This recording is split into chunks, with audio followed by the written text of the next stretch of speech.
है ना, vinylic hydrogen. जैसे एक एक ये होता है, इस टाइप का भी एक सवाल आता है ना, जैसे मान लो मैंने ये दे दिया सिंपल सा CH3O नेगेटिव एन, इसको मैंने रिएक्ट कराया CH3CH2I के साथ, है ना। या एक ले लो CH3I ले लो प्लस CH3CH2ON ले लो, है ना। यहाँ पे तो दोनों ही पॉसिबल है, क्योंकि अल्काइल हैलाइड 3 डिग्री और वो नहीं होना चाहिए, तो 3 डिग्री ये है नहीं, एरोमेटिक ये है नहीं, डबल बॉन्ड है नहीं। सिमिलरली दोनों बातें, तो दोनों में प्रोडक्ट बन जाएगा। दोनों में प्रोडक्ट बताओ क्या बनेगा। एक्चुअली दोनों में सेम ही बनेगा, क्या बनेगा देखो। तो मेरा सवाल है, मान लो इस रिएक्शन का रेट है R1 रेट से ये रिएक्शन हो रही है, and that is occur with the rate of R2, या R2 के रेट के साथ हो रही है। तो कौन सा रेट बड़ा है, मतलब R1 and R2 which rate is faster, कौन सी रिएक्शन ज्यादा तेज होगी।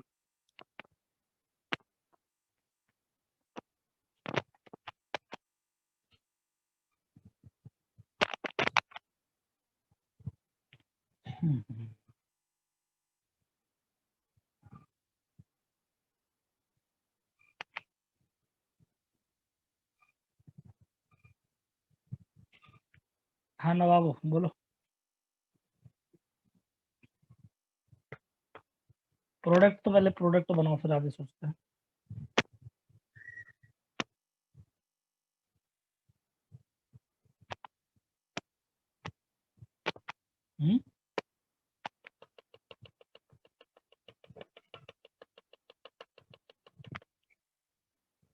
प्रोडक्ट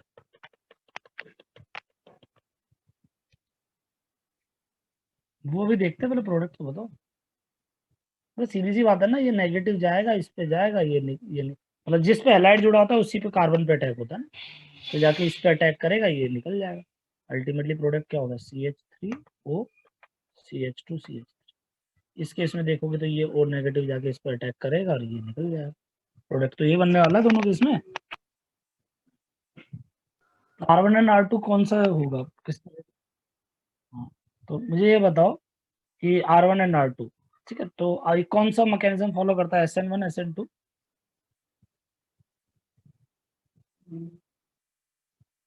दिस फॉलोज SN1 और SN2।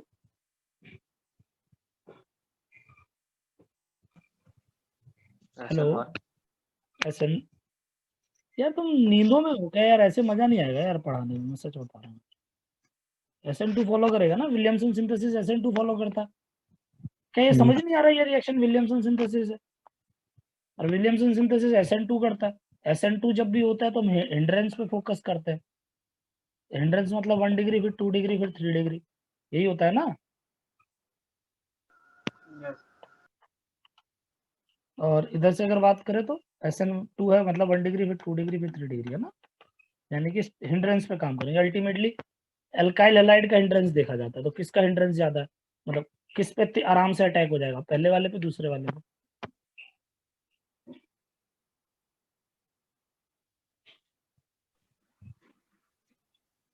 अबे गधे, ये दिख नहीं रहा तेरे को लेस क्राउडेड है, तो भाई हिंड्रेंस देखना नहीं आ रहा अभी तक यार।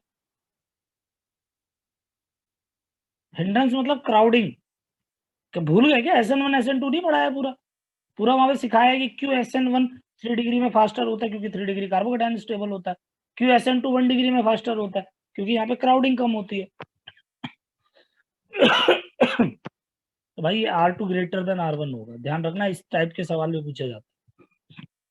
मेरी एक बात देखो, मैं बहुत क्लियर कर रहा हूँ, मैं तुम्हें अलग अलग करा रहा हूँ जस्ट बिकॉज तुम्हें समझ में आ सके। और अगर तुम सिर्फ लिख के रखोगे ना तो कुछ नहीं हो पाएगा।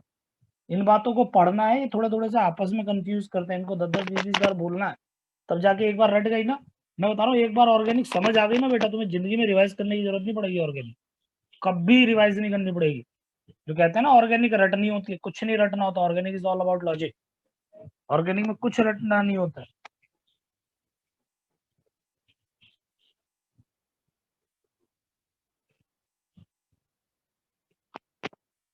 मिटा दूं। Yes, no.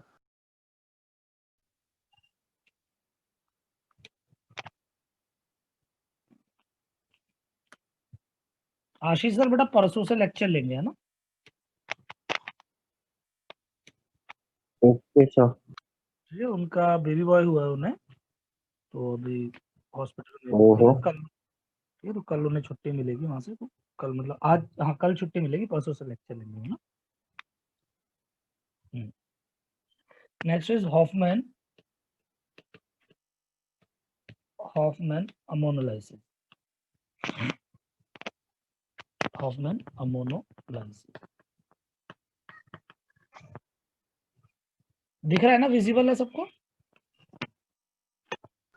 यस देखो बड़ा आसान होता है हॉफमैन अमोनोलाइसिस। एक एल्काइल हैलाइड को आरएक्स को हम रिएक्ट करवा रहे हैं अमोनिया के साथ। This reaction is known as Hofmann ammonolysis. क्या? When alkyl halide react with ammonolysis. देखो तुम्हें समझना है ना, अभी तक मैंने SN2 तुम्हें पढ़ाया है, और SN2 ये है, ये भी SN2 मैकेनिज्म है। तुम्हें समझना है कि विलियमसन सिंथेसिस SN2 करता है, हॉफमैन अमोनोलाइसिस SN2 करता है। और SN2 में होगा कि न्यूक्लियोफाइल जाके लीविंग ग्रुप, भाई एक्स लीविंग ग्रुप है ना, इस पे अटैक करेगा। क्या होने वाला है, ये जो अमोनिया ये जाके सीधा इस पे अटैक करेगा। एक काम करते हैं, एग्जांपल ले लेते हैं ना। जैसे हमने ले लिया अमोनिया, और यहाँ पे ले लिया CH3Cl अमोनियम क्लोराइड, है ना, मिथाइल क्लोराइड। तो सबसे पहले होगा क्या मैकेनिज्म, देखो जो अमोनिया है ये अटैक करेगा, अमोनिया पे लोन पेयर है ना, ये मान लो ये क्लोरीन और ये 3H जुड़े हुए। तो खुद बताओ मुझे इसमें क्या नाम है उसका, न्यूक्लियोफाइल कौन है, अमोनिया न्यूक्लियोफाइल है।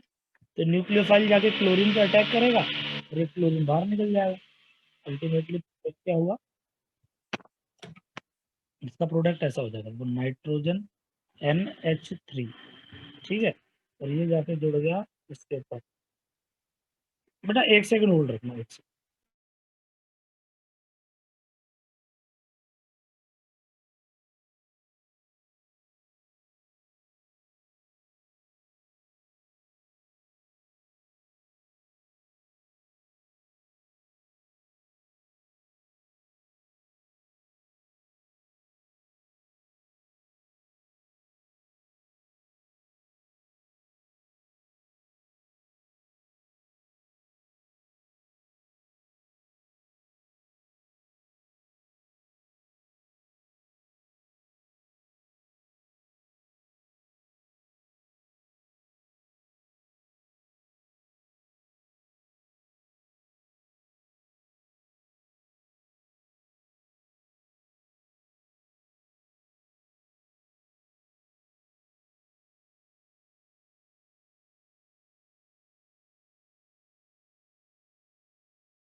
हेलो,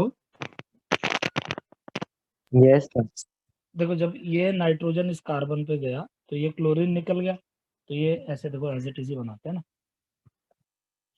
ये कार्बन पे 3 हाइड्रोजन लगे हुए थे, तो ये नाइट्रोजन इस पे आ गया, और नाइट्रोजन पे क्या है, 3 हाइड्रोजन तो है ही है, तो ये 3 हाइड्रोजन आ गए। तो जब क्लोरीन निकला तो कार्बन की वैलेंसी तो पूरी हो गई ना। देखो कार्बन पे पहले 4 थे, 1 2 3 4, और नाइट्रोजन आ गया तो एक निकला एक आ गया, तो नाइट्रोजन कार्बन की वैलेंसी तो पूरी हो गई।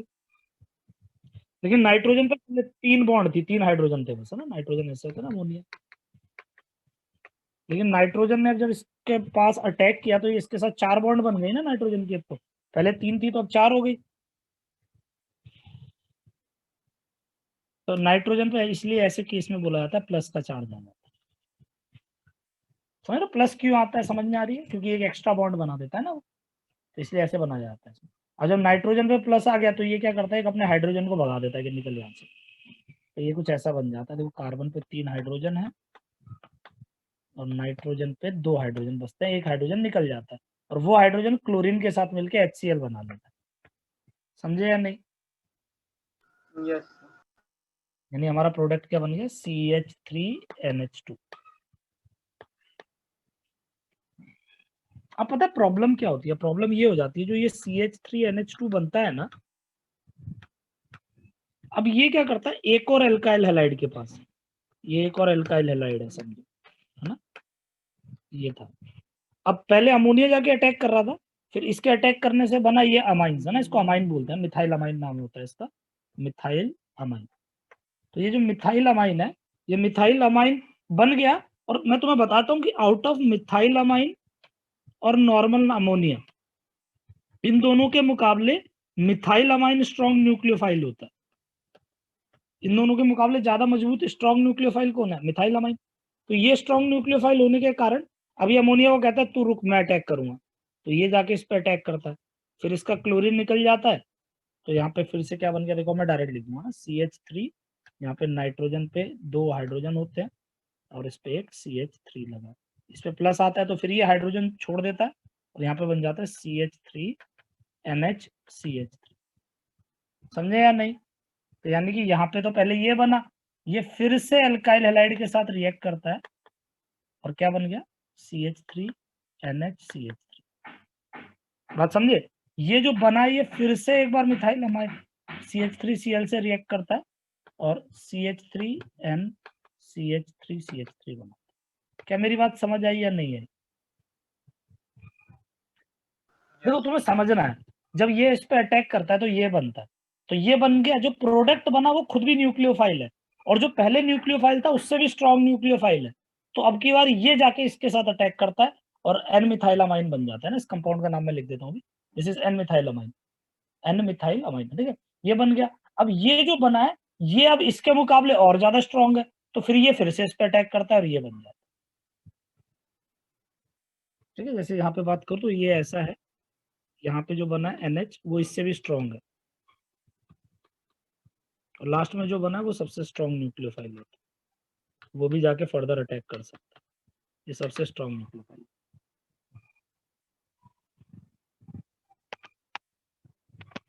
लिख लो फटाफट।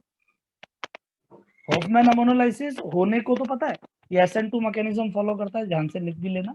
और ये नॉर्मली NCERT में पता कहाँ दी गई होती है रिएक्शन, ये रिएक्शन दी गई है चैप्टर नंबर 4 में, मतलब वो वाला है ना नाइट्रोजन कंटेनिंग कंपाउंड, उस चैप्टर में आता है हॉफमैन अमोनोलाइसिस। समझना क्या, अमोनिया जाके पहले अल्काइल हैलाइड पे SN2 तरीके से करता है, उससे हमारा 1 डिग्री अमाइन बनता है, वो फिर से अल्काइल हैलाइड पे करके 2 डिग्री अमाइन, फिर 3 डिग्री अमाइन, ऐसे बनता है।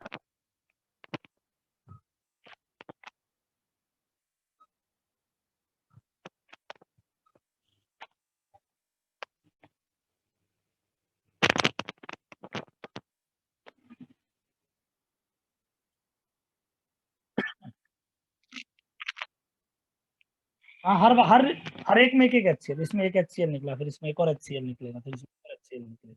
मैं लिख देता हूँ शॉर्ट। हाँ लिखना होता है, लिख सकते हो, कोई दिक्कत नहीं, मैं बताता हूँ देख कैसे लिखते हो, तो लिखो।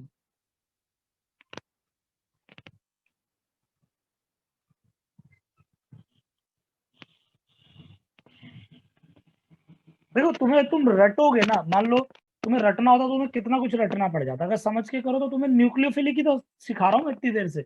न्यूक्लियोफाइल अटैक करता है, एक लिविंग ग्रुप निकल जाता है, बस।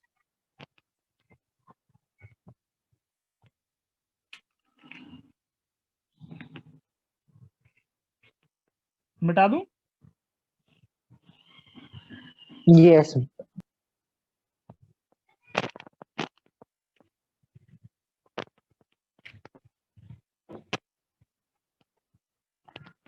हम इसमें जैसे, हाँ, शॉर्ट में अगर लिखना तो शॉर्ट में ऐसे लिख सकते हो, जैसे एक एल्काइल हैलाइड है, एल्काइल हैलाइड, ठीक है, इसको तुमने अमोनिया के साथ रिएक्ट, ऐसे मानते हैं, ऐसे लिखते हैं।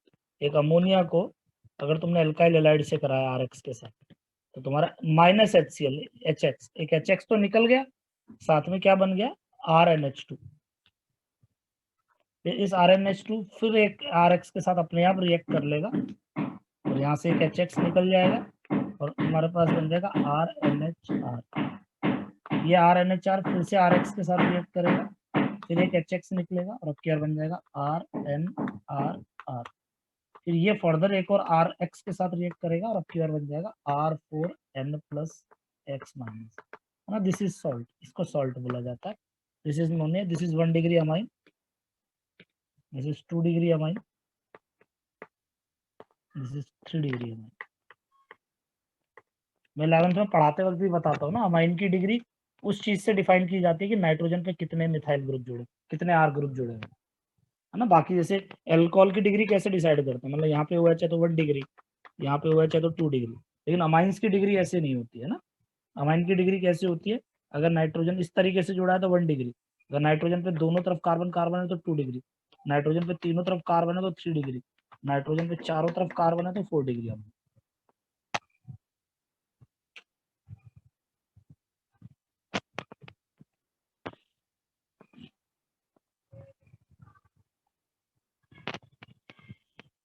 यहाँ पे एक नोट डाल के लिख लेना, ये लिखने का।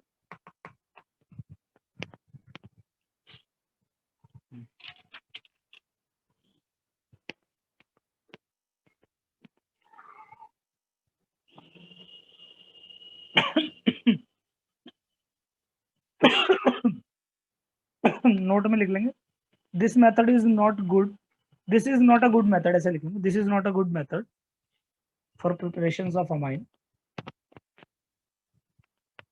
this is not a good method for the preparations of amine, this is not a good method for the preparations of amine, as we get the mixtures of amine, as we get the mixtures of amine, as we get the mixtures of amine।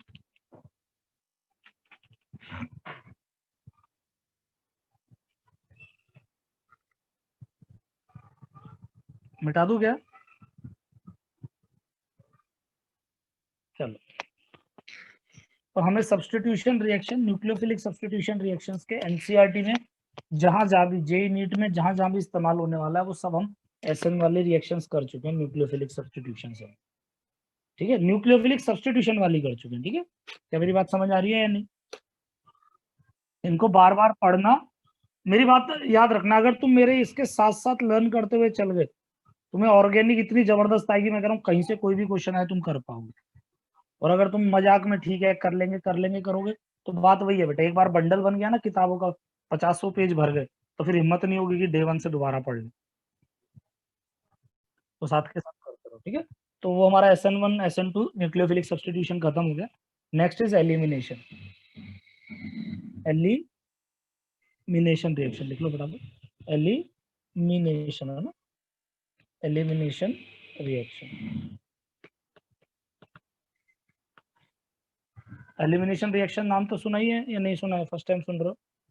3 तरह की reactions होती है ना, बताया था, एक होता है एलिमिनेशन रिएक्शन, एक कौन कौन सी होती है बताओ फटाफट? एक एलिमिनेशन रिएक्शन, एक सब्स्टिट्यूशन रिएक्शंस, और एक एडिशन रिएक्शन ना, रिप्लेसमेंट नहीं, एडिशन, एडिशन सब्स्टिट्यूशन और एलिमिनेशन, है ना। सब्स्टिट्यूट एडिशन तो हम 11th में पढ़ते हैं खूब डिटेल में, सब्स्टिट्यूशन देखो हमने स्टार्ट कर ही दिया इतने दिन से, और आज एलिमिनेशन पढ़ते हैं। देखो एलिमिनेशन बेसिकली होती क्या रिएक्शन, अगर मैं तुम्हें समझाऊं, मान लो एल्काइल, कोई भी ऐसा मान लो ये एक ग्रुप है, ठीक है।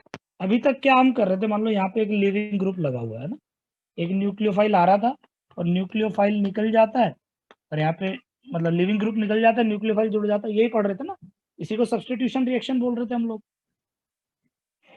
समझ में आ रही है बात या नहीं आ रही? ठीक है, अब हम क्या करने वाले हैं, अब हम एलिमिनेशन कर रहे हैं। एलिमिनेशन में क्या होगा, सेम वही बात, एक लिविंग ग्रुप तो होगा ही, लेकिन लिविंग ग्रुप के साथ वाले कार्बन पे एक हाइड्रोजन भी होगा। लिविंग ग्रुप के साथ वाले कार्बन पे क्या होगा, एक हाइड्रोजन भी होगा। ये दोनों मिलके बाहर निकल जाएंगे, यानी एच ऑफ लिविंग ग्रुप बाहर निकल जाएगा, है ना। लिविंग ग्रुप के साथ एच लिख देंगे, वो निकल जाएगा, और यहाँ पे डबल बॉन्डेडली यानी एल्कीन्स बन जाएंगे। किसी को नहीं समझ में आया तो मुझे बोलो। यहाँ पे alkene will be the product. Substitution reaction में क्या होता है, एक लिविंग ग्रुप लगा होगा, वो निकल जाएगा।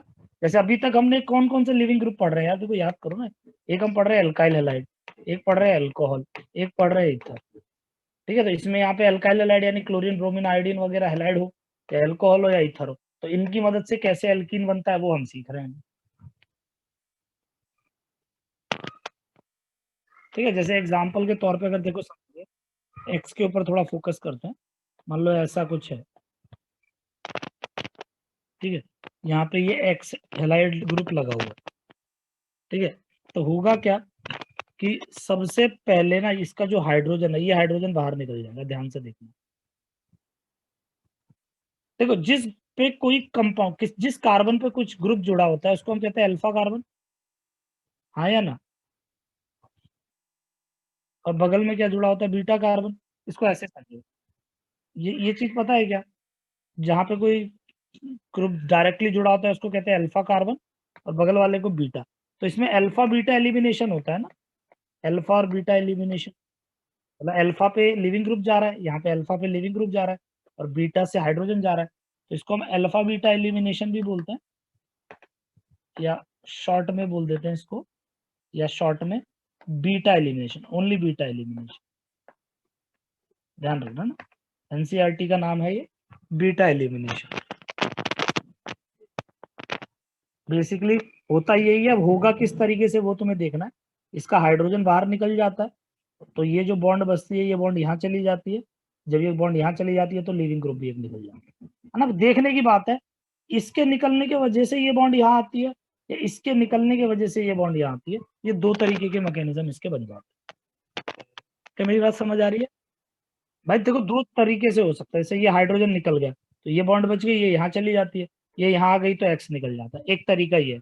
दूसरा तरीका क्या है, ये निकल जाता है तो उसके वजह से ये बॉन्ड यहाँ आ जाती है, तब हाइड्रोजन को निकलना पड़ता है।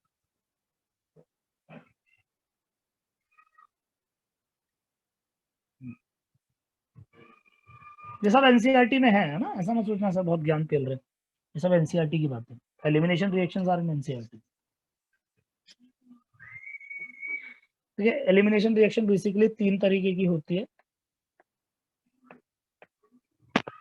एक होता है E1, एक होता है E2, जैसे SN1 SN2 होता है, ऐसे E1 E2, एलिमिनेशन 1 एलिमिनेशन 2, या एक होता है E1 CB, है ना, E1 CB, यार बोल क्या रहा हूँ, E1 CB है ना।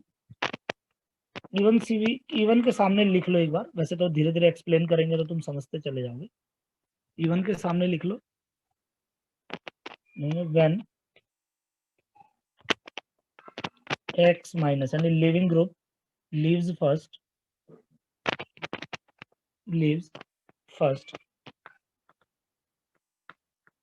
ठीक है, लिविंग ग्रुप पहले निकलेगा, ठीक है, कार्बोकैटायन फॉर्म। और देखो जहां पे भी कार्बोकैटायन बनता है वहां पे रीअरेंजमेंट भी हो सकता है, तो यहाँ पे लिख देंगे रीअरेंजमेंट पॉसिबल, अगर रीअरेंजमेंट होने के चांसेस हैं तो पॉसिबल है, followed by beta hydrogen leaves. वैसे तो देखो पता है, अगर तुम थोड़ा दिमाग लगाओ तो इसी से पूरा E1 का मैकेनिज्म पता चल जाता है। सबसे पहले लिविंग ग्रुप निकलता है, देखो जब भी E1 बोल रहे हो तो SN1 को ध्यान रखो ना। SN1 में क्या होता है, कार्बन पे लिविंग ग्रुप है, पहले लिविंग ग्रुप निकलता है, कार्बोकेटाइन बनता है, कार्बोकेटाइन रीअरेंज हो सकता है अगर करना हो तो, और इस पे आके न्यूक्लियोफाइल जोड़े जाता है। यही तो SN1 का मेथड है। तो E1 में भी तो वही बता रहा हूँ कि पहले लिविंग ग्रुप निकलता है, कार्बोकेटाइन बनता है, कार्बोकेटाइन रीअरेंज हो जाता है, और बाद में अब एलिमिनेशन पढ़ रहे हैं तो कार्बोकेटाइन में हाइड्रोजन निकल जाता है और प्रोडक्ट बन जाता है।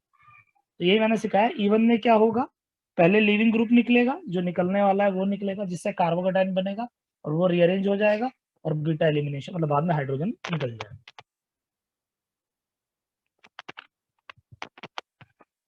इसमें लिखेंगे व्हेन X माइनस यानी leaving group and beta hydrogen, beta position वाला जो हाइड्रोजन है, लीव्स टुगेदर, दोनों एक साथ जाते हैं, ठीक है। और चाहो तो लिख लेना नो कार्बोकेटाइन फॉर्म, कोई कार्बोकेटाइन नहीं बनता। तो जहां पे कार्बोकेटाइन नहीं बन रहा वहां पे क्लियर है कि रीअरेंजमेंट क्या,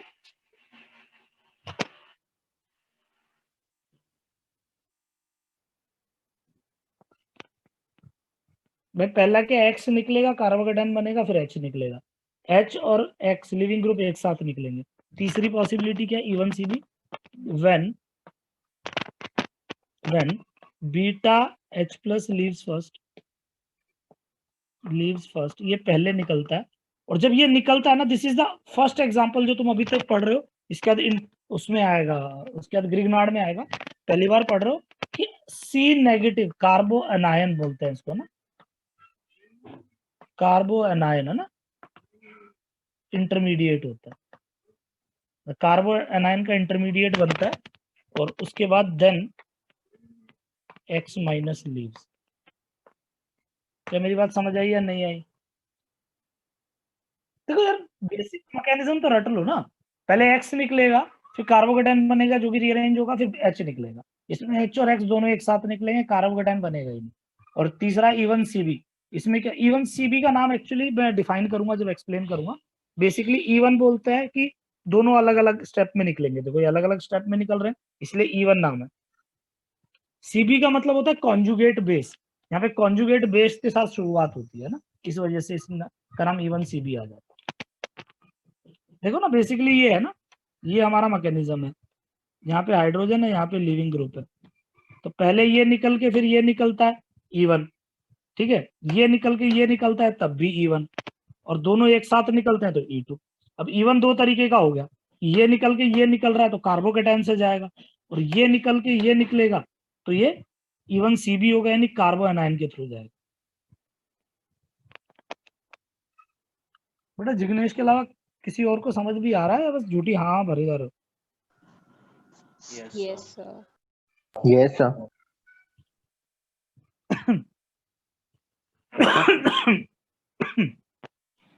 बेटा देख अभी ज्यादा स्टेबल कौन होता है? क्या बेटा, ज्यादा स्टेबल कौन होता है, कार्बोकेटाइन या कार्बोआयन? देखिए ये डिपेंड करता है ना, ऐसा तो कुछ नहीं है, दोनों चीजें अपने आप में स्टेबल हो सकती है डिपेंडिंग अपॉन द सिचुएशन। देखो अभी मैं तुम्हें क्या कर रहा हूँ, ABCD सिखा रहा हूँ, मेरी बात समझ रहा है। जब तुम्हें ABCD आ जाएगी तो तुम्हें वर्ड्स लिखना फिर सिखाऊंगा, यानी अभी तुम्हें जब मैकेनिज्म समझ आ जाएंगे ना, SN1 क्या होता है, SN2 क्या होता है, E1 क्या होता है, E1 E2 क्या होता है, समझ रहे हो। जब ये चारों तुम्हें समझ में आ जाएंगे ना, इसके बाद मैं फिर कराऊंगा ग्रीनार्ड RMGX, ठीक है। RMGX में भी तुम इन चारों के यूजेस देख लोगे। तो जब ये खत्म हो जाएगा ना हमारा, उसके बाद अगर मैं एक बार के लिए वो सोच रहा था 11th की 2-3 रिएक्शंस भी रिवीजन में ले लूं, कि तुम लोग बिल्कुल खत्म हो चुके हो, तो ये रिवीजन में ये थोड़ा सा ले लूंगा, फिर ये कंप्लीट होने के बाद we will go with NCERT, तब दोनों चैप्टर की NCERT करूंगा।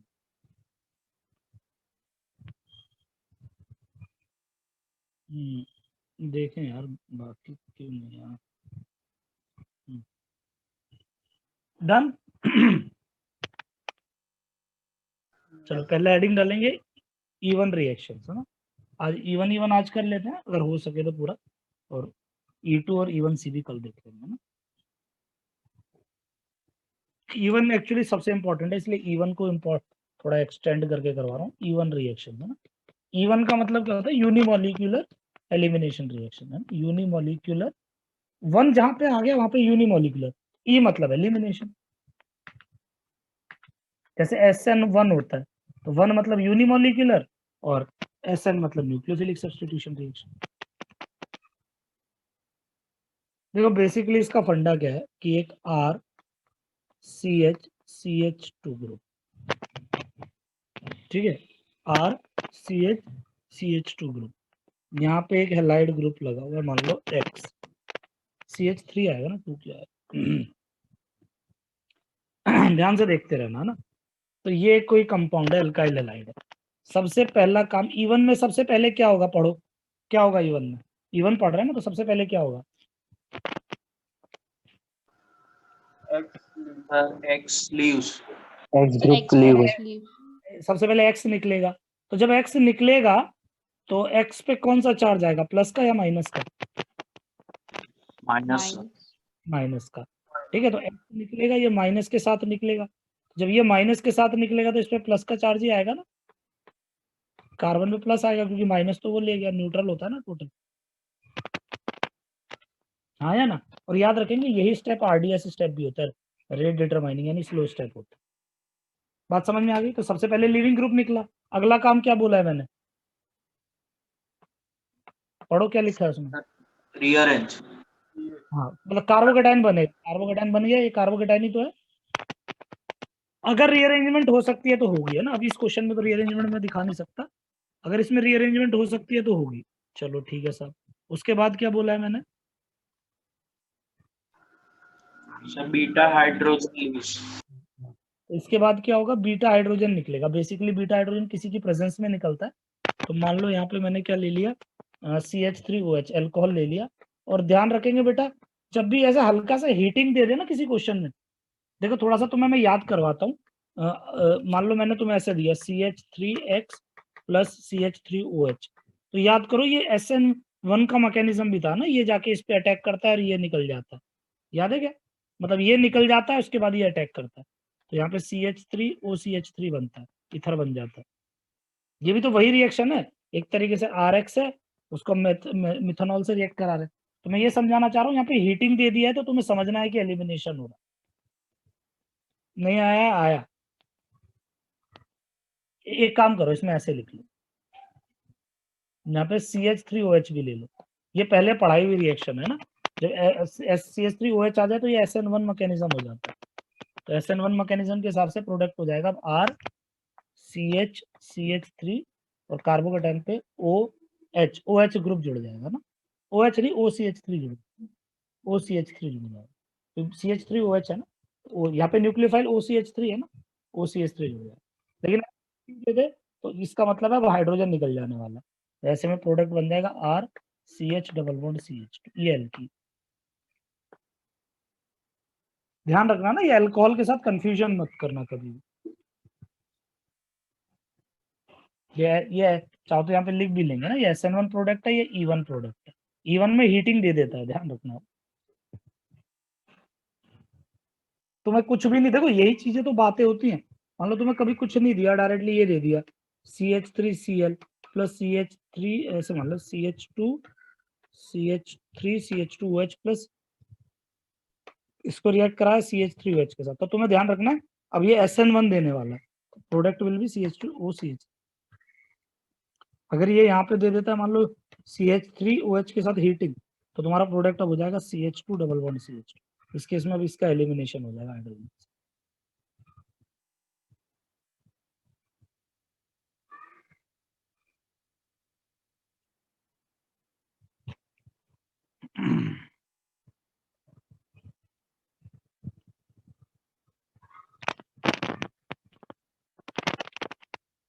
मिटा दूं या नहीं,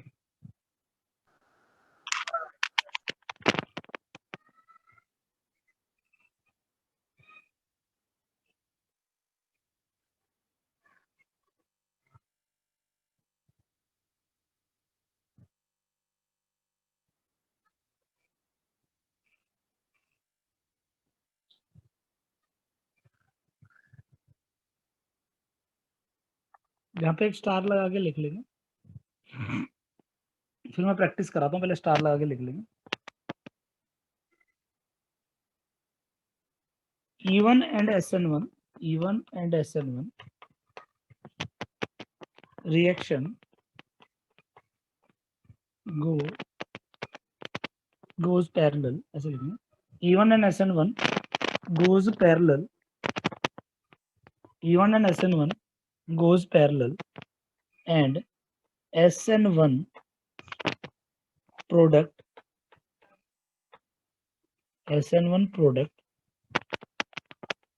is major. That's why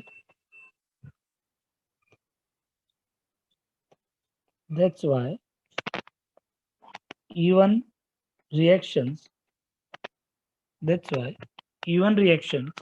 is not good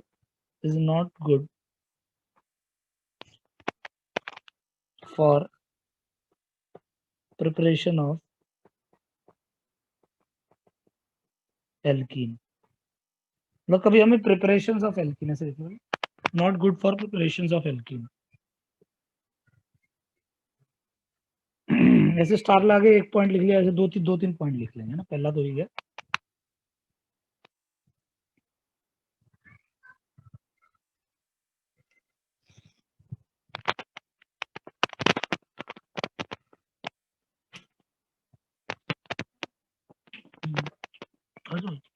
लिख लिया क्या? इसके बाद लिखेंगे एक ऐसे लिख देंगे रिएजेंट्स कौन से होते हैं इसमें, रिएजेंट्स. इसके जो रिएजेंट्स हैं वो क्या लिखोगे, नॉर्मली वीक बेस, कोई वीक बेस हो या फिर अल्कोहल हो गया, ROH है ना. These are the reagents of SN1.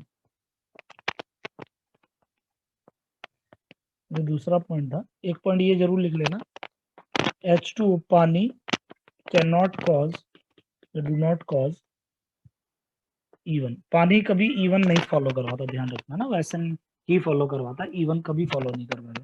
ये जरूरी बात है, चाहे तो स्टार लगा के भी लिख लेना. ठीक है, चौथा एक पॉइंट जरूर ये लिख लेना, E1 follows, E1 का जो प्रोडक्ट बनता है, E1 reaction follows set-Jeff rule, है ना. क्या होती है सेट-जेफ रूल, है ना. E1 follows set-Jeff rule.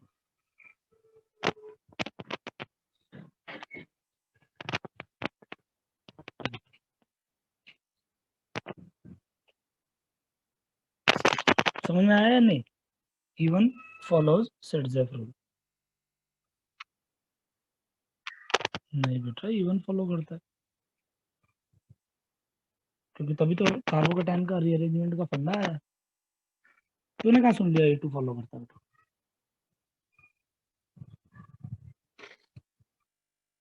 बता तो कहाँ पढ़ा.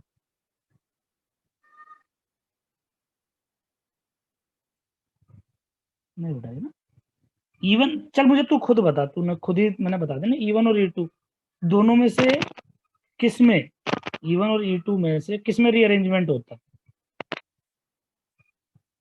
है? जिसमें रीअरेंजमेंट होगा उसी में तो सेट-जेफ रूल फॉलो होगा.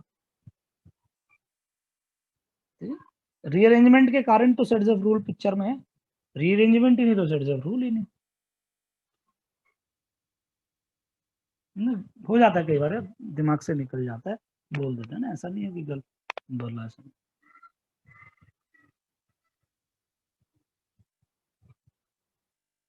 चलो सेट-जेफ रूल भी कर ले, लिख लिया क्या? Yes, sir. Yes, sir. चलो सेट-जेफ रूल देखते हैं.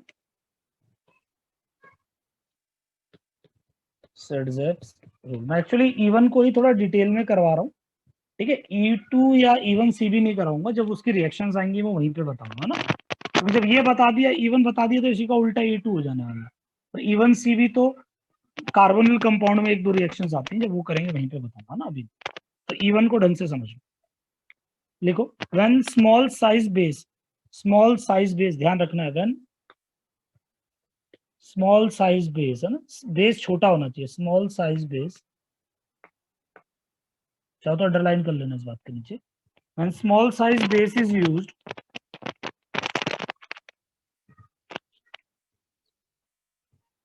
when small size base is used, then more crowded more crowded,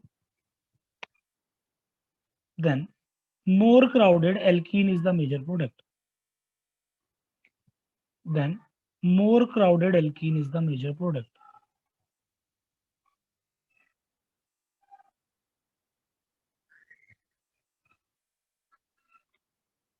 क्या मेरी बात समझ आई या नहीं आई? Yes, sir. ZZF का सिंपल सी गणित है भाई. क्या कह रहा है? सीधा सा क्या करोगे? बेस तो छोटा होना चाहिए. बेस क्या होना चाहिए? छोटा होना चाहिए. और मोर क्राउडेड एल्कीन प्रोडक्ट होना चाहिए. जैसे एग्जांपल के तौर पे मान लो ऐसा ले लिया हमने, यहाँ पे Br है, तो मैंने इसको करवाया रिएक्ट, ठीक है. वही अपना मिथाइल प्रोडक्ट ले लिया, CH3OH लिया, हीटिंग के साथ किया. तो देखो दो प्रोडक्ट पॉसिबल हो सकते हैं. क्यों? क्योंकि देखो Br इधर है, तो इस ये वाला कार्बन अल्फा हो गया, तो इसके साथ वाला ये भी एक बीटा हाइड्रोजन है, इस पे भी बीटा हाइड्रोजन है, दोनों पे बीटा हाइड्रोजन है, इस पे बीटा हाइड्रोजन है, इस पे बीटा हाइड्रोजन. इसका अगर हाइड्रोजन निकलता है तो डबल बॉन्ड इधर आएगी, और अगर इधर वाले का इस वाले का हाइड्रोजन निकलता है तो डबल बॉन्ड इधर आएगी. तब दोनों में से कौन सा प्रोडक्ट बना है? तो ध्यान रखेंगे मोर क्राउडेड. देखो ये है ना मोर क्राउडेड, इस डबल बॉन्ड पे दोनों तरफ एक एक दो ग्रुप जुड़े हुए हैं, और इस डबल बॉन्ड पे सिर्फ एक ही ग्रुप जुड़ा है इस तरफ, तो मोर क्राउडेड ये होगी. तो यही तुम्हारा मेजर प्रोडक्ट होगा, यही प्रोडक्ट होगा ना. ये माइनर होगा, ये बहुत कम बनता है. पल्ले पड़ा या नहीं पड़ा? यस अगर मैकेनिज्म से देखना है तो देखो मैकेनिज्म की ऐसे जरूरत तो नहीं होती इवन सीबी में ज्यादा, बट अगर फिर भी देखना है तो देख लो ना. होता क्या है कि यहाँ पे ये है Br, तो सबसे पहले याद करो इवन में X निकलता है, तो इसका X निकला और ये कार्बोकेटाइन बना. अब कार्बोकेटाइन रीअरेंज हो सकता है, यहाँ पे जरूरत नहीं अरेंज की तो कोई दिक्कत नहीं. तो अब इसमें से क्या होता है, जो बेसिकली मोर क्राउडेड जगह पे H होता है ना, उस जगह पे कौन जाता है? मिथाइल ग्रुप जाता है OH, और ये इस हाइड्रोजन के साथ इंटरेक्ट करके इसको भगा ले जाता है. तो जब ये बाहर चला जाता है, ये हाइड्रोजन निकल जाता है, इस जगह पे ये ग्रुप गिर जाता है ना. याद है ना, पहले X निकलेगा, फिर कार्बोकेटाइन बनेगा, फिर H निकलेगा. तो H निकला, तो जब H निकला तो ये डबल बॉन्ड इधर गिर गया. बात समझे या नहीं? ये इसका मैकेनिज्म होता है. इवन E2 के ज्यादा मैकेनिज्म में पढ़ने की जरूरत नहीं है, बस एक सेडजेक रूल, पॉपअप रूल याद रखो कैसे क्या होने वाला है. मोर क्राउडेड एल्कीन, जैसे कुछ प्रैक्टिस में देख लेते हैं. पहला है, ये दूसरा है. मान लो ऐसा कुछ हो जाए, इधर Br है, बताओ कहाँ प्रोडक्ट बनाओगे?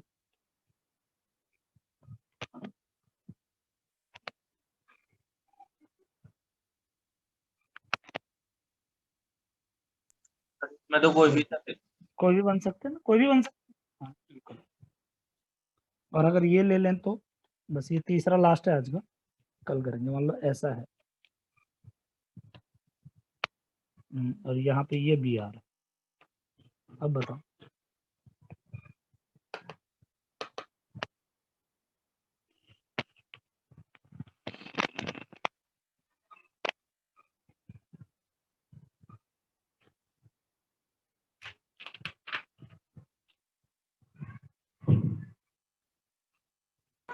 सर बीच में आएगा,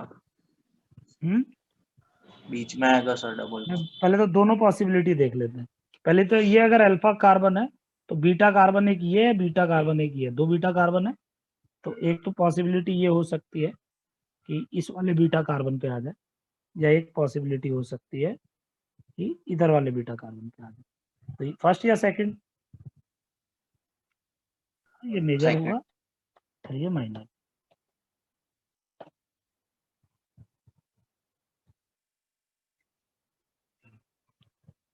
चलो आज के लिए इतना ही रखते हैं, कल और प्रैक्टिस करवाऊंगा इस पे, इवन पे और करवाऊंगा, फिर E2 पे और इवन सीवी पे ज्यादा जरूरत नहीं पड़ेगी ना.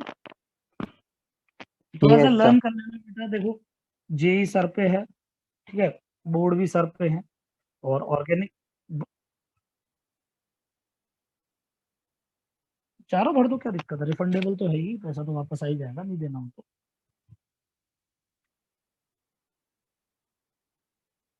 नहीं नहीं ऐसा कुछ नहीं है, देख लिया मैंने, ऐसा कुछ नहीं है. चारों वो एफिशिएंट जरूर रहेगा।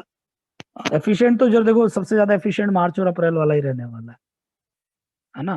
तो इस हिसाब से है, और भरना चाहो तो चारों भी भर सकते हो, कोई दिक्कत नहीं। मान लो कि 4 में से तुम पहले 3, मान लो तुम्हारा अप्रैल वाले में अच्छा हो गया तो तुम मई जून का रिफंड करवा सकते हो वापस। ठीक है, बस देख लेना। वैसे अपने इंडिया वाले बच्चे हैं बड़े अजीब है ना। गवर्नमेंट ने पता है 4 पेपर इसलिए रखे ताकि लोग भीड़ ना लगाएं, क्राउड ना हो, थोड़े जिसको अपनी सहूलियत के हिसाब से एक पेपर भर देगा। लेकिन अपने यहाँ वाले तो ऐसे कहते हैं ना ढीठ है, वो चारों ही भर रहे हैं।